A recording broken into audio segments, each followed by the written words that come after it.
Om Aganati Mananda Shangana Gana Sarakya Chaksurin Meditam Yana Tashmai Sugurve Namaha Sri Chaitanya Manovistam Stapitam Yana Bhutare Swayam Rupakaramayam Darati Swaparandikam Vandeham Siguru Siyata Parakamanam Shikarun Vaishnavam Sya Sirupam Sagudatam Sahagana Raganatam Vitam Stam Sadevam Sadvaitam Savadutam Parijana Saitam Krishna Chaitanya Devam Sri Radha Krishna Paran Sahagana Lalita Shivishakan Vitam Sya Narayanam Namaskritam Naram Chaiva Narottamam Devam Sarasatim Vyasam Tato Jayodyara Nashtaparayashu Nit Bhagavatu Nitam Bhagavata Seva Bhagavatiyatamashaki Bhaktir Bhavati Naistiki Nigamalko Parudakaritam Padam Shukamakaram Rita Dravisamitam Pibata Bhagavatam Rashamariam Mahora Horasipaviyam Krishna Swadam Bhagate Damrugini Karonashta Dushamasha Paranako Dunavitaham Nama Om Vishnu Padaya Krishna Pastaya Bhutare Srimati Bhaktivedanta Swami Tanam Namaste Sarasati Devi Gauravani Pacharine Nirvishesa Sanyori Praskada Desarani Sri Krishna Chaitanya Prabhu Nityananda Sri Advaita Gadadhar Sri Vasari Gaur Bhaktivedanta. Unlike yesterday, I'm broadcasting to the public. There's a setting on Facebook Live that says only me, and for some reason that's become my default setting. I have no idea how that happened, because the default setting should be public. But yesterday, without realizing that it had defaulted to only me, or in other words, a privacy setting, I did the broadcast, and during the whole course of the broadcast, my mind was being unbalanced, off kilter by the fact that there were no people watching in, there were no comments during the whole broadcast, but I didn't want to interrupt it. Just went plowing right on through in the privacy of my own quarters here, and it was posted on my Facebook page, but nobody else. It wasn't on anyone else's Facebook page. However, when I went back and changed the setting to public, then it became available. So I noticed that quite a few people came throughout the day and listened to it after the fact. Good morning, Govinda Dev, Anjali. Welcome to WW. Manasaganga, Jimmy, and Taruni from Minnesota. Nice to have you all aboard. This is indeed, as Anjali has pointed out to us, the Disappearance Day of His Divine Grace A.C. Bhaktivedanta Swami Prabhupada. Perhaps I could share some of my personal experiences, and we can sing just briefly Jayo Nila Premadana before we delve into our Srimad Bhagavatam verse. Prabhupada passed away on November 14th, 1977. He'd been ill for a number of months beforehand. All the temples throughout the world prayed after Mangalarti every morning. Prabhupada, if it is your desire, please cure Srila Prabhupada.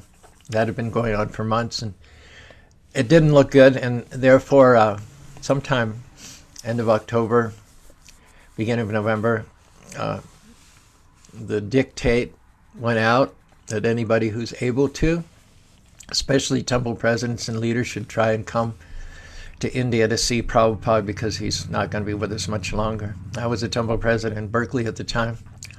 So I arrived in India November 12th, I believe it was. November 12th. I spent the night in Delhi.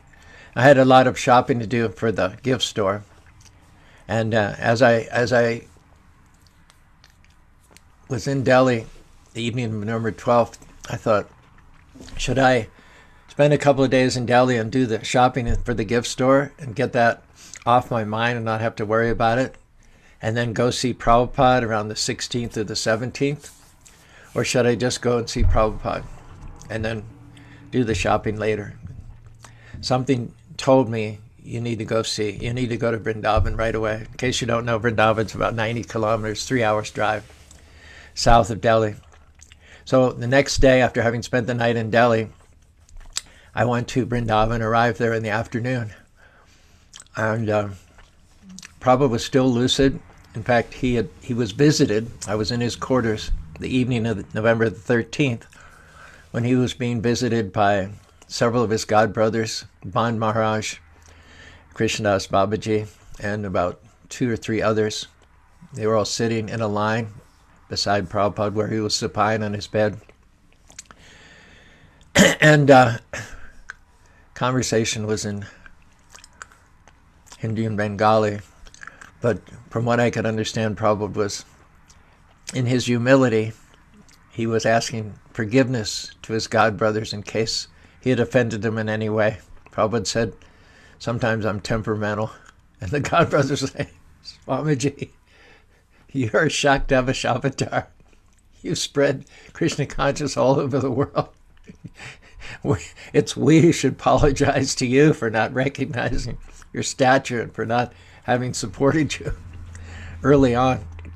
He said, you do not have to apologize to us. And anyway, you're not temperamental. You do what you have to do in order to spread Krishna consciousness.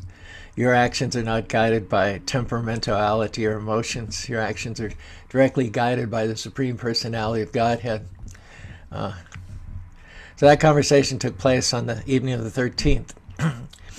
Then November 14th, I forget what day of week it was. This is 1977. Prabhupada was not responsive in the morning. The coverage, the doctor was called. I had a spot near Prabhupada's head. There were many devotees crowded into the room. I had a spot. If Prabhupada was lying facing the window, I was behind his left shoulder. There was a bench there. And I had put small pictures of Jagannath, Subhadra, and Balaram from our Berkeley temple, which is called New Jagannath Puri, just there. Good morning, Soka Krishna. Just by Prabhupada's head, there was a bench and there were a number of pictures of deities from different temples. And so the Jagannath, Subhadra, and Balaram deities from Berkeley were right there, just 8 or 10 inches away from Prabhupada's head. And I had gotten to massage his feet earlier in the morning as well. So I was sort of back from Prabhupada, maybe a yard or so, over his left shoulder. And the Kaviraj, the doctor, came at 12:35 in the afternoon. He examined Prabhupada. Prabhupada was at this point, from this point, I don't remember whether Prabhupada said anything in the morning. I rather doubt it, but he wasn't speaking. He was aware, he was hearing, but he wasn't speaking. And you could see that he wasn't disturbed. He was at death's door, but totally lucid, totally calm, peaceful in and of himself. The atmosphere was one of great serenity. And the doctor must have been an amazing doctor. He examined Prabhupada at 12:30 in the afternoon, just after the noon hour. And he said, 7 hours. 7 hours. Prabhupada will remain with us for only 7 more hours, and then he'll depart for the spiritual world. So, of course, Kirtan had been going on, off and on, but now Kirtan went on nonstop throughout the afternoon. I maintained my position. I'm not sure I left at all, even to use the restroom. And Prabhupada's quarters were not spacious, but yet the devotees crowded in, and as a 7-hour time period came closer and closer to its expiration. The room was not a big room, but honestly there must have been at least 100 devotees in the room by 7:30 in the evening, and just almost to the minute, according to the prediction of the doctor. I was looking down on Prabhupada, and he hadn't said anything. His eyes were closed. A couple of times during the afternoon he'd say he'd want to be turned, or he'd want the sheet on or off. Just little tiny adjustments he would indicate with his hand and all. And then 7:30, we were, good morning, Prajapati Sutta, 7:30 in the evening. The kirtan's getting more and more intense and on. I looked down, and Prabhupada went, his mouth was closed, and he opened it, and you could tell the soul was departing, and then he closed it. And everybody just knew. And the kirtan went on, but it was more like a wail. And there were all kinds of different reactions. It was, the worst day of all of our lives, of course. Good morning, Rupa Manjari, Radhe Sham. Some devotees literally passed out. Some looked like they were having epileptic fits. They had to be carried from the room. I think it was Bhakti Swami put Ganga gel on his lips. And then we were all asked to leave. Tamal Krishna and others asked the devotees to leave so that Prabhupada could be prepared. And after some time, they brought Prabhupada out and put him, he was dressed and in a seated position on a palanquin. They put him on the Vyasasan.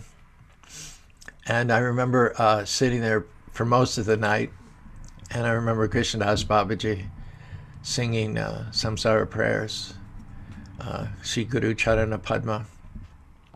And this song, which I'm going to sing with you, this is by Narottam Das Thakur, and this is called Samparshada Bhagavad Viraha Janita Vilapa. It is a lamentation due to separation from the Lord and his devotees from Partana. Jaya Nilo Premadhanam Karuna Prachur Heno Prabhu Kota Jela Acharya Thakur Kahamura Sharup Rupam Kaha Sanatam Kaha Dasa Raghunatam Patita Pavam Kaha Mora Bata Yugam Kaha Kavira Eka Kale Kota Gelang Goda Natiraj Pasane Kutibo Matam Anale Pashibo Gauranga Gunera Nidhi Kotangela Prabhu Se Sabha Sangira Sange Ye Koilo Bilas Se Sangana Paya Kande Naratamadas Ye Anilo Premadhanam Karuna Prachur Heno Prabhu Kota Jela Acharya Thakur Hare Krishna Krishna Krishna Hare Hare Hare Rama Rama Rama Hare Hare Hare Krishna Krishna Krishna Hare Hare Hare Rama Rama Rama Hare Hare. This is the translation of this song of separation by Narottam Das Thakur, which is sung on the occasion of the disappearance day of great Vaishnava saints, Acharyas. He who brought the treasure of divine love and who was filled with compassion and mercy. Where is such a personality as Srinivas Acharya gone? Where are my Sarup Damodar and Rupa Goswami? Where is Sanatan? Where is Raghunath Das, the savior of the fallen? Where are my Raghunath Bhatta and Gopala Bhatta? Where is Krishnadas Kaviraj? Where did Lord Gauranga, the great dancer, suddenly go? I will smash my head against the rock and enter into fire. Where will I find Lord Gauranga, the reservoir of all wonderful qualities? Being unable to obtain the association of Lord Gauranga, accompanied by all of those devotees in whose association he performed his pastimes, Narottam Das simply weeps. So after the evening had expired and songs had been sung principally by Krishnadas Kaviraj to the body of Srila Prabhupada there, he was tied to a palanquin, and then a big Sankirtan procession took Prabhupada to all the 7 major temples of Vrindavan. He didn't go inside, but from the gateway of each and every temple, he got darshan, and his godbrothers all came out to say goodbye. And then Prabhupada was brought back to the courtyard of the Krishna Balaram temple there in Raman Reti. I, some or other, got up on the roof of the temple with a number of other devotees. So we had a good bird's eye view. A pit had already been dug, and the senior devotees, Bhavananda, Bhakti True Swami, Tamal Krishna Maharaj, Upendra, they all worked together to lower Prabhupada very gently in a sitting position to the bottom of the pit. He's covered with cloths. There was some salt put in there. I remember particularly Pisima, Prabhupada's sister, was there. She was quite broken up. She was sitting at the side of the pit as Prabhupada was lowered. Good morning, Dibya, Anjali, Hare Krishna. And then he was covered. That spot where Prabhupada was interred. In India, you may be aware that most people are cremated. The vast majority of people are cremated. Their bodies are turned in ash, which is a very practical way of disposing of bodies. There's not enough land in India to have graveyards. So, and the body is just a vehicle. There's no need to worship the body. After the soul has left it, it has no practical value whatsoever. So, vast majority of people since time immemorial have just been cremated, but the exception are great saints and sages. Their bodies are considered not just vehicles for, sense gratification, but their bodies have become purified because of 24/7 devotional service to the Lord, and so therefore the bodies are considered sacred vessels that had held the life force of great saints and acharyas. And so the burial process is exclusively reserved for great saintly liberated souls.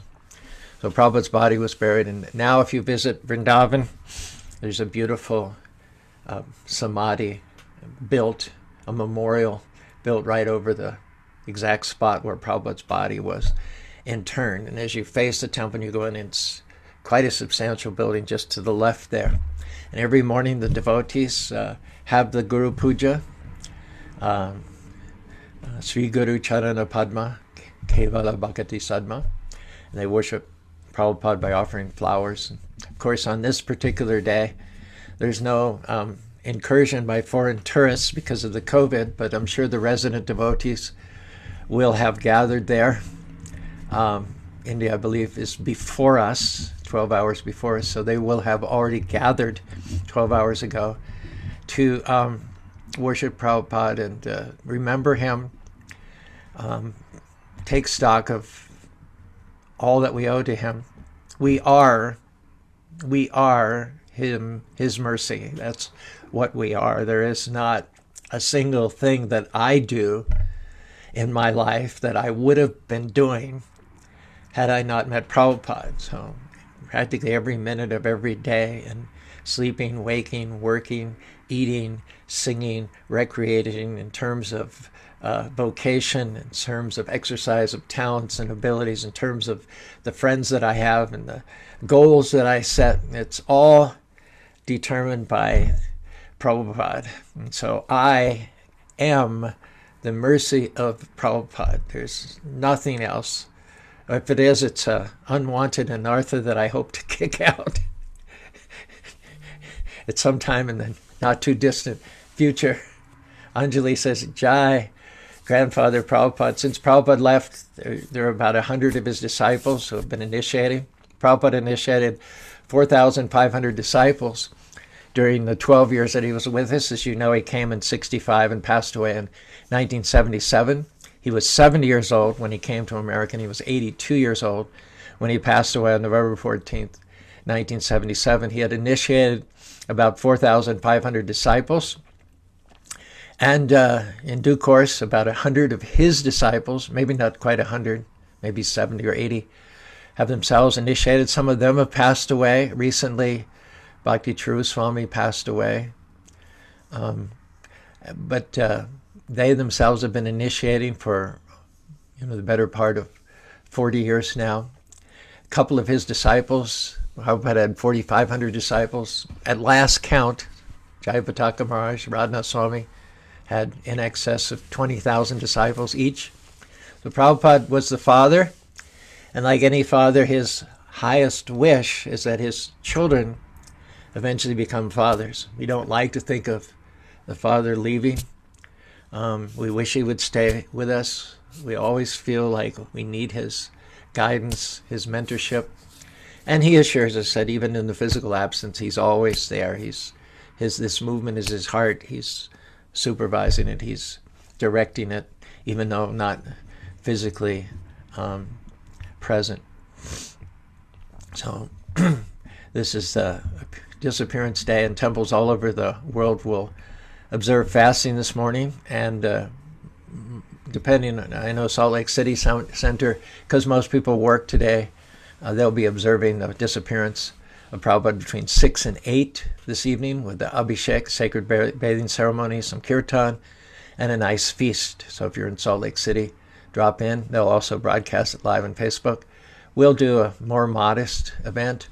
We don't have a large Indian community or even a large devotee community for that matter in Spanish Fork. So with our resident devotees, which number half a dozen or so, we'll observe Prabhupada's Disappearance Day at the noon arti, during which time we'll do the Guru Puja and also offer Pushpanjali, offer flowers to Prabhupada.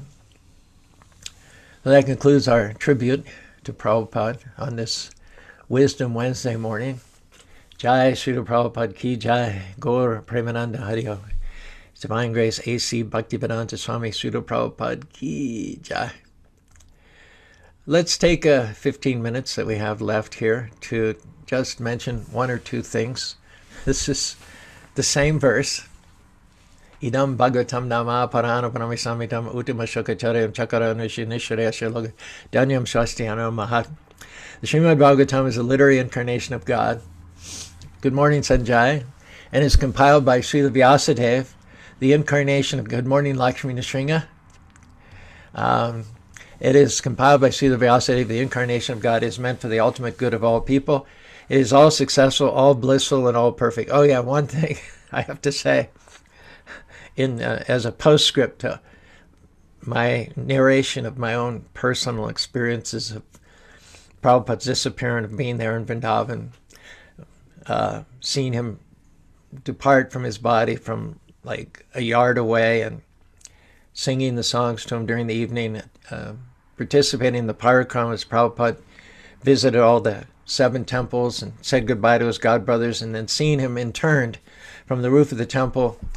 The last thing I had to do was, because I was the temple president, I was the representative of Berkeley Temple, and we had about 100 devotees back there in Berkeley. Wonderful, wonderful devotees. We were the #1 book distributing temple in the world at that time. We had the biggest Rath Yatra in America in Golden Gate Park. We had bought a 150-acre farm in Mendocino County. We had purchased 5 or 6 additional buildings up and down the street where the temple was located. We were paying them all off at an accelerated rate, and we were remitting $500,000 a year to the BBT. So these devotees deserve to be kept up to date. And so it was my unenviable job to call the devotees. They were all on speakerphone, and give them a blow-by-blow description of Prabhupada's last 24 hours on earth before going back to home, back to Godhead. And that was, oh my gosh, as if I didn't feel bad enough, and as if I wasn't already broken up enough already, I had to try and keep it together to be coherent, to give a coherent chronology of Prabhupada's last 24 hours. And that was, honestly, that was one of the hardest things I've ever had to do in my life. And I have to admit, I did not entirely, or even barely, or even scantily hold it together. And my feeling was that the devotees on the other end, of course, were equally broken up. I didn't do anything to calm them. because I was hardly calm myself. One devotee, Murari, he recorded it. And every once in a while, he'll send me an MP3 of the recording. And it's a painful recording to listen to. It's like so much lamentation. When you look at the movie, the Hare Krishna, the mantra, the movement, and the Swami started all, there is that episode where early on, Prabhupada had a heart attack and he had to leave to India. He said, I thought that I was going back to Vrindavan to die. This was 68, maybe 67. And the devotees knew at that time that they didn't know enough about the practices and culture of Krishna consciousness to have been able to carry on. When Prabhupada was leaving in ill health, he said, you chant there, I'll chant in India, and we'll always be together. He reassured them in that way. And indeed, the Guru is always within one's heart. But the very clear feeling amongst the devotees was that we really haven't had enough time in the physical presence of Srila Prabhupada. If this movement is going to survive, Prabhupada needs to get better and come back, because we're too infant, we're too neophyte, we're too undeveloped in devotional service. We really haven't had even the minimum basic training that we need in order to push this movement on. So devotees were very, very forlorn during the time of Prabhupada's absence. And I love that scene. Fortunately, they didn't draw it out excessively. Prabhupada went. There was a few doleful musical strains and a few reflections on the part of the devotees. But then, without drawing it out too long, Yadavar is a brilliant filmmaker. You see the plane, Prabhupada's return, landing, and then you see the passengers coming in through the entrance, and the suspense. He does it so suspensefully as passing, and Prabhupada's coming, but it's just like you're waiting one beat, you wait 2 beats, you wait 3 beats, you wait 4 beats, and you think, where is Prabhupada? And then finally he comes. And the devotees just go wild, and Prabhupada gives this wonderful smile. I'm back. And the fact that Prabhupada, got a reprieve, that he didn't leave his body at that time, meant that the Krishna conscious movement was going to get a foothold in America. And as I started to say before, the father gives everything to the children as much as he can while he is with them, but that time inevitably comes when the father has to leave the children, not by his own will, but by the force of time and circumstances. So then all the father can do is hope that he has adequately prepared his children, that they have been children, they have taken so much from the father, they have been dependents. And when the father leaves, then the father's greatest hope is that the children themselves will then become parents. And they will take what they have received from their father and pass it on.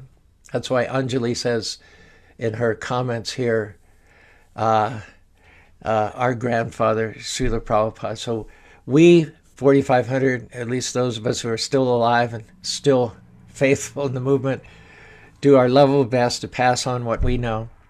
That's why I come online every Monday, Tuesday, and Wednesday, and pepper our philosophical presentations with reminiscences and recollections from our 5-decade-old Krishna career, in the hopes that, it'll be something that future generations can latch on to. It is said the lives of I'm not saying I'm a great man, but there have been great things that happened to us as we pursued Prabhupada's mission.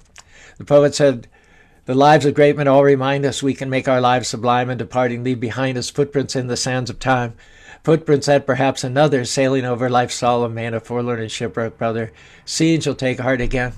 Let us then be up and doing, with a heart for any fate, still achieving, still pursuing, learn to labor and to wait.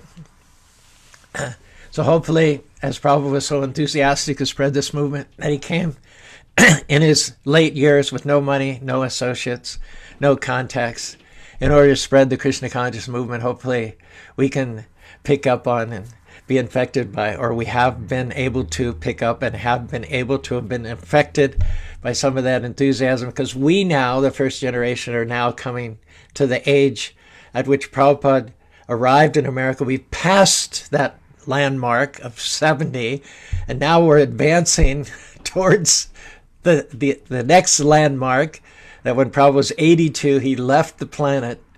So many of his disciples are mid-70s. I'm 70, I forget, I think I'm 74.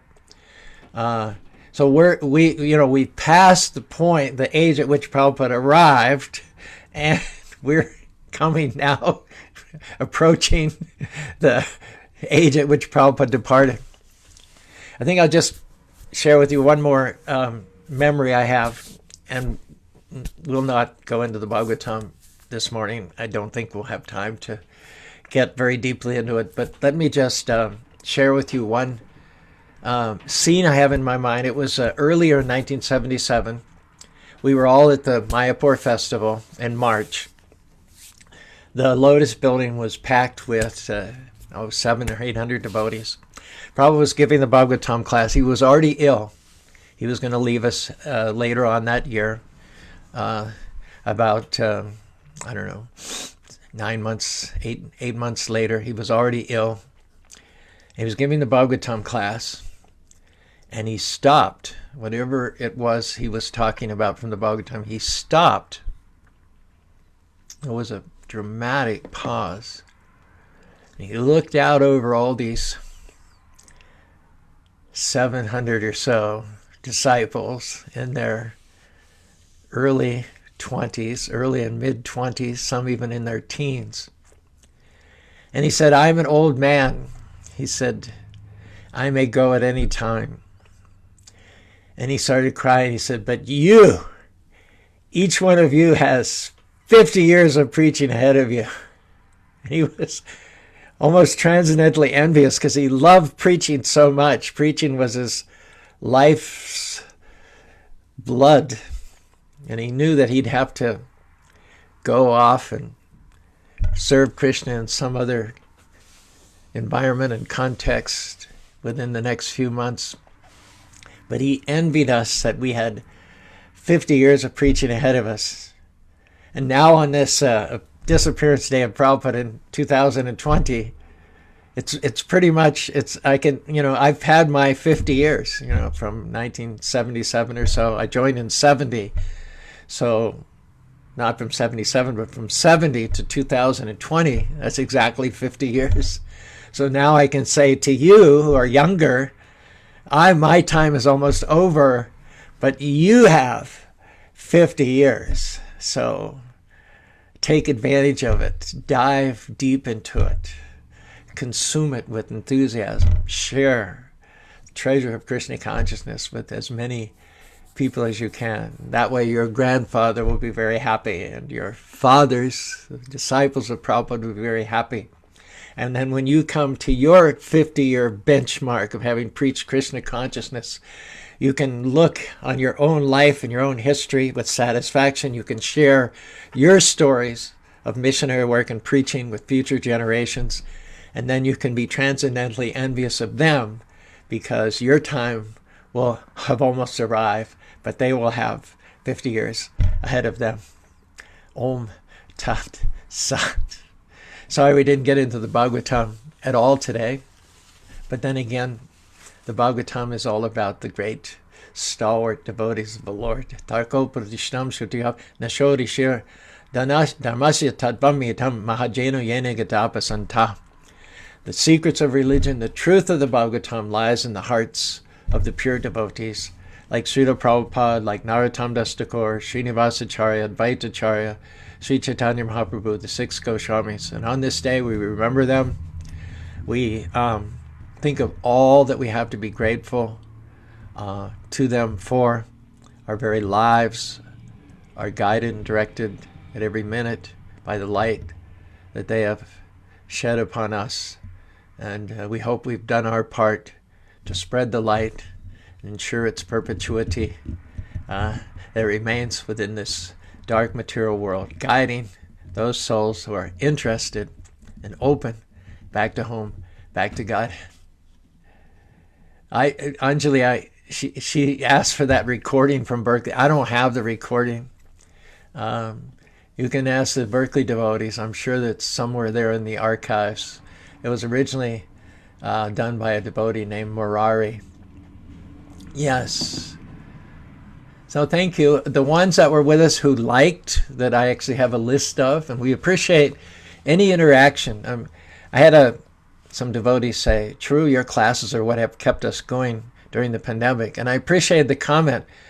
But I didn't see any likes from those people during the entire 7 months we've been preaching. So if you do enjoy the classes and you get some consolation from them while you're shut in, I think it doesn't take much effort to click a heart or click a like to let me know that you're there. I will appreciate knowing that you're there, rather than you're just anonymously dropping in and then letting me know 7 months after the fact that I helped you. Well, you can help me on a day-to-day basis by at least liking or commenting or sharing or joining. Please, I'm not coming to you anonymously, so please, you don't listen anonymously. You can do devotional service.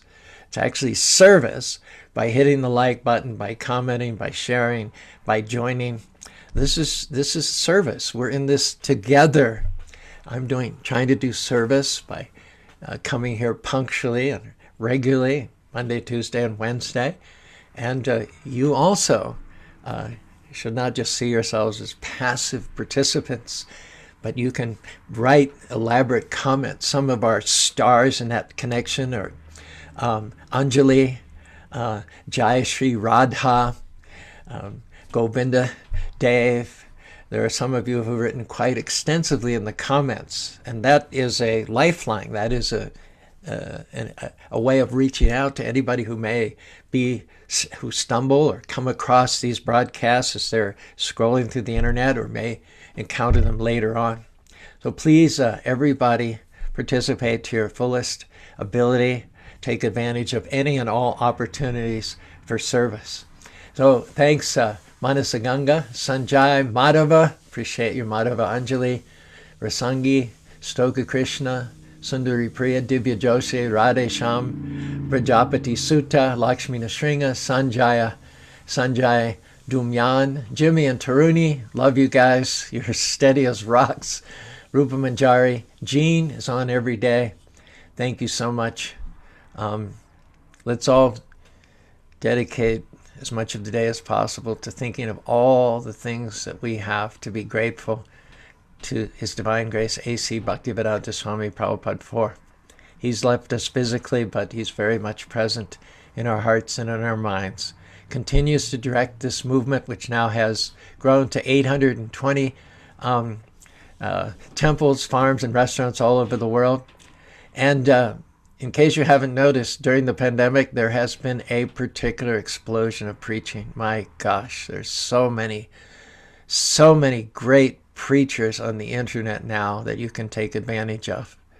It's just amazing. I honestly, the power of Krishna consciousness, the irrefutability, the irrevocability of the is becoming daily more and more apparent as these Herculean heroes of faith like Chaitanya Charan, Armarendra, just to name a couple, come onto the internet every day, available to the world in general. Gauranga, Radhanath Swami, Indradumna Swami, the GBC SPT. Every day there are several interviews with great personalities about different aspects of missionary work in our devotional society. There's a level of transcendental frustration involved because there isn't enough time in the day to listen to everything everyone has to say. You could do that, but then you wouldn't be able to do your service. So I try to listen to at least one inspiring talk every single day. And then I will share some of those things with you when we get together in the mornings. So anyway, thanks very much. Thanks for your comments, Manasaganga, Prajapati, and on all the others. I can only see a few. But that has been Wisdom Wednesday, and that kind of wraps it up for this particular week. Let us all again remember Prabhupada, take some moment to visit the temple, to participate in the observances with social distancing and masks. If you don't have the opportunity to go to the temple, then take some time out during the day to sing the Guru Chana Padma prayers and offer some flowers to the lotus feet of His Divine Grace, A.C. Bhaktivedanta Swami Prabhupada. Hare Krishna, Krishna Krishna, Hare Hare, Hare Ram, Ram Ram, Hare Hare, Vancha Kalpatarubhyascha, Kripa Sindhubhya Vachapatitanam Pavanebhyo Vaishnavebhyo Namo.